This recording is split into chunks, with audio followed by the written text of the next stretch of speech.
Bonsoir à tous. Ouais, si je fais cette vidéo, c'est pour débattre sur la polygamie. Parce que déjà, j'ai vu beaucoup de couples se séparer par rapport à ce qu'ils ont découvert, que soit l'homme avec une autre femme, ou alors c'est où on décide que les deux personnes décident qu'ils ne peuvent plus vivre ensemble. On commence à te parler, ils commencent à parler des lois, que ce n'est pas dans la légalité. Et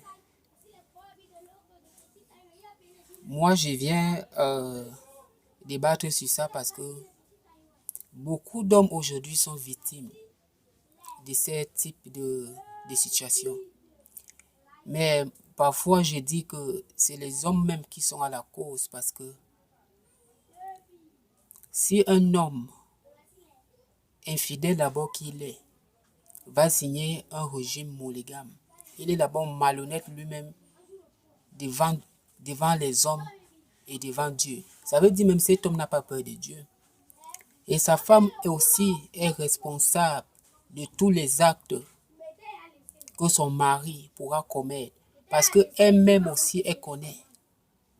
Elle-même aussi, elle connaît que son mari a signé avec elle monogame, mais elle savait que son mari n'est pas sérieux.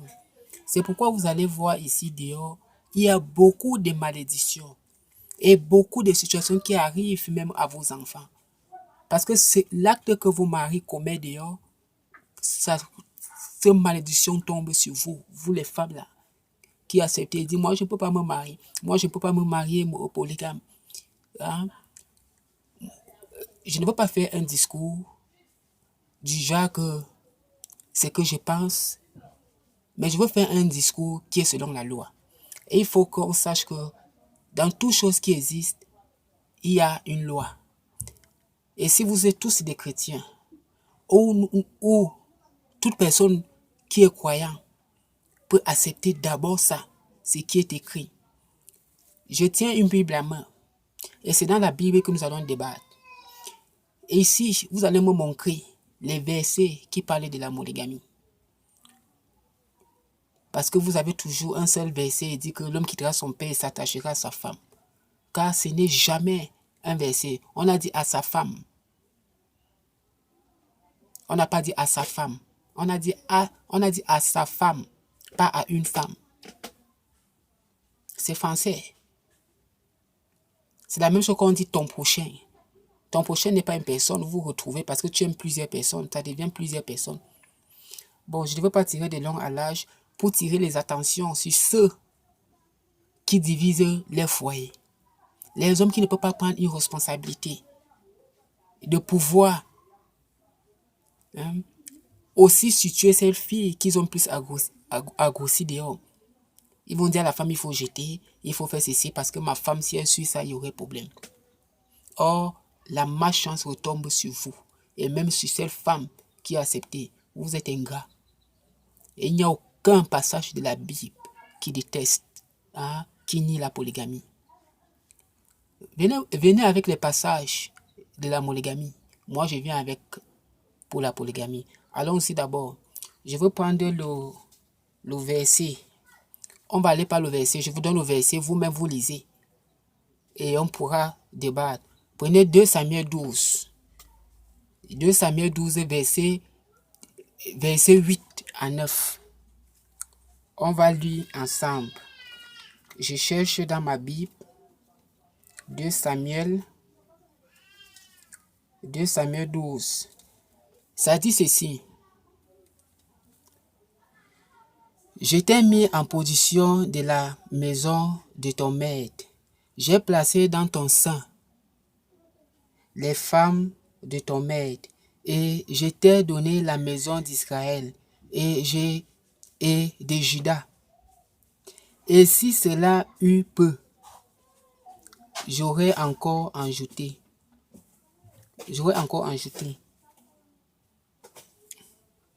Donc c'est pourquoi il dit ici là, si cela eût peu, il aurait encore ajouter.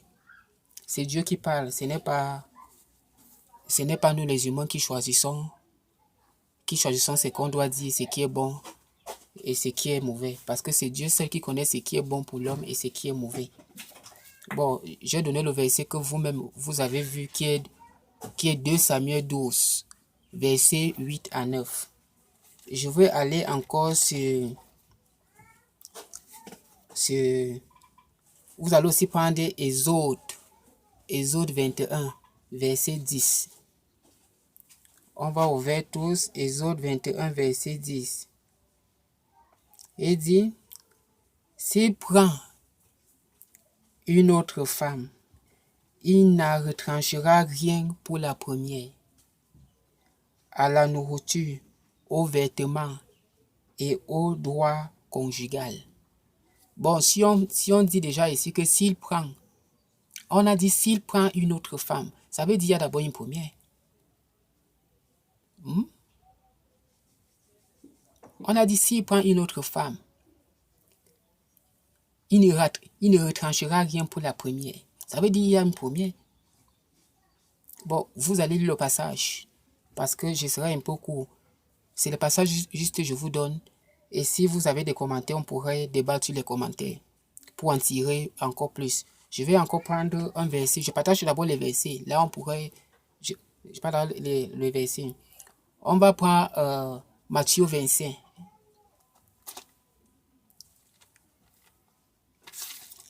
Matthieu 25.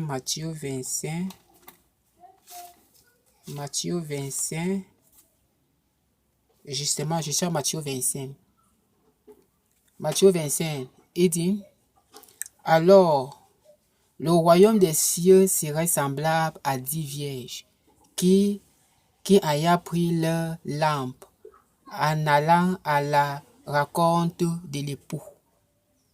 Le royaume des cieux est semblable à 10 vierges qui auront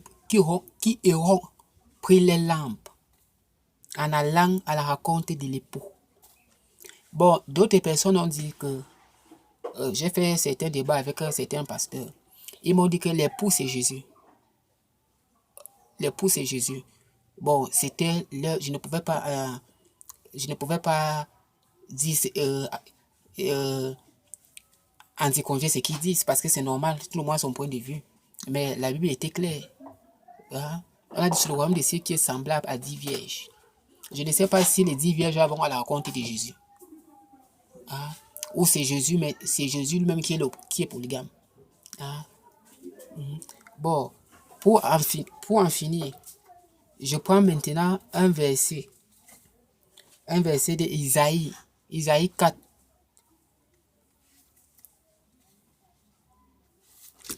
On va prendre Isaïe 4. Comme ils ont dit que le royaume des cieux est semblable, ils ont dit que non, là-bas c'est... Ils m'ont dit que là-bas c'est Jésus qui est l'époux.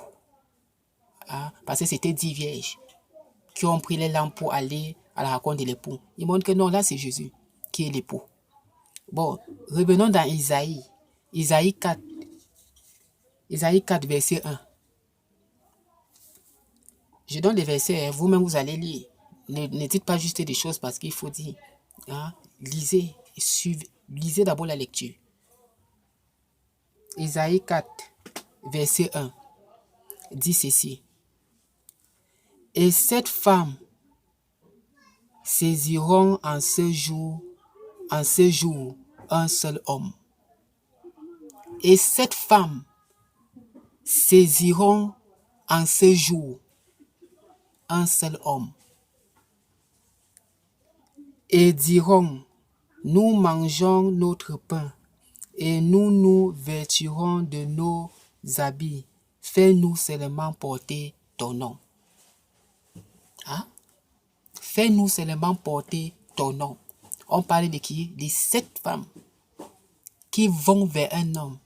Et tout ce qu'ils désirent sur cet homme, c'est qu'il lui fait seulement porter son nom. C'est pour dire que je vais d'abord couper là parce que je ne voulais pas faire un long discours. Et j'ai tellement beaucoup à vous apprendre. Mais j'aimerais que frères et sœurs, Nous soyons logiques à ce que nous faisons.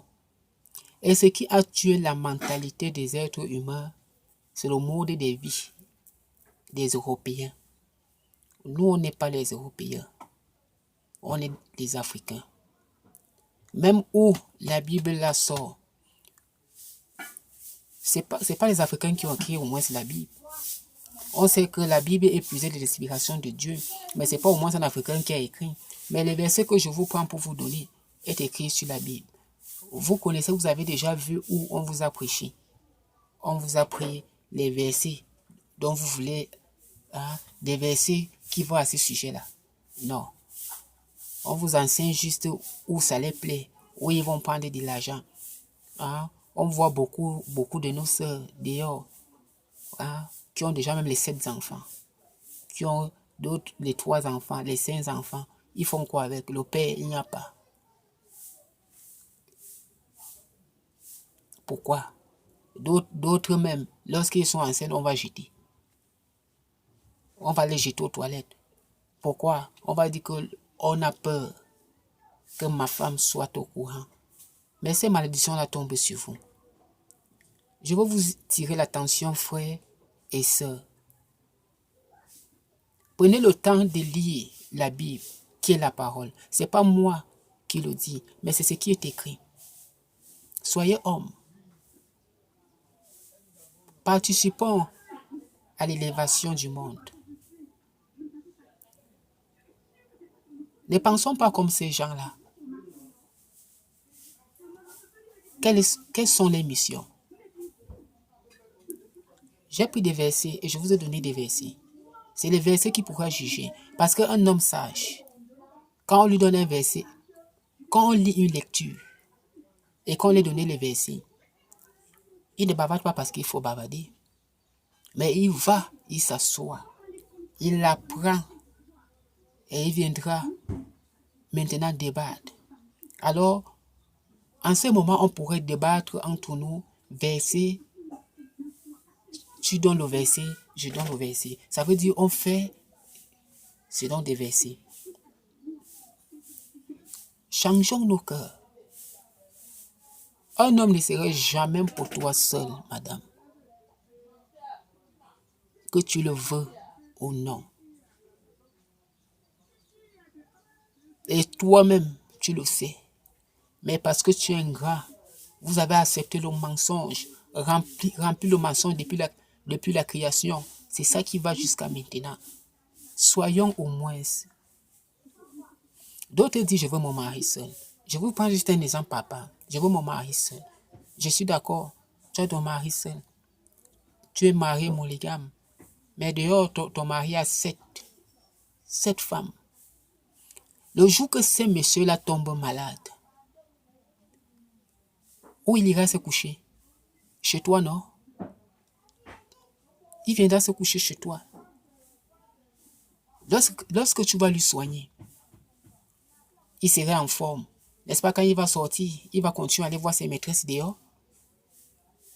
Il pourra dire, il va continuer à faire son devoir dehors.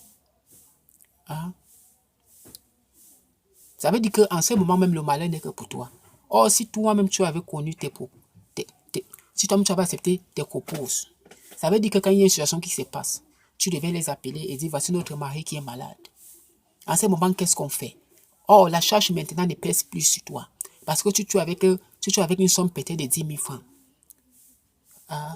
Vous pourrez cotiser peut-être même 5 000. Le reste des 5 000, tu peux faire au moins à manger à tes enfants. Tu peux faire au moins à manger à tes enfants à la maison. Et l'autre 5 000, vous pouvez cotiser entre vous les copouses et voir comment vous allez soigner votre mari. Que ça ne soit pas que quand c'est le bonheur, c'est dehors. Quand c'est le malheur, c'est chez toi. C'est toi qui acceptes ça.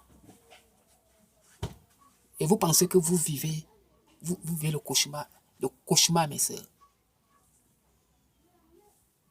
Je donne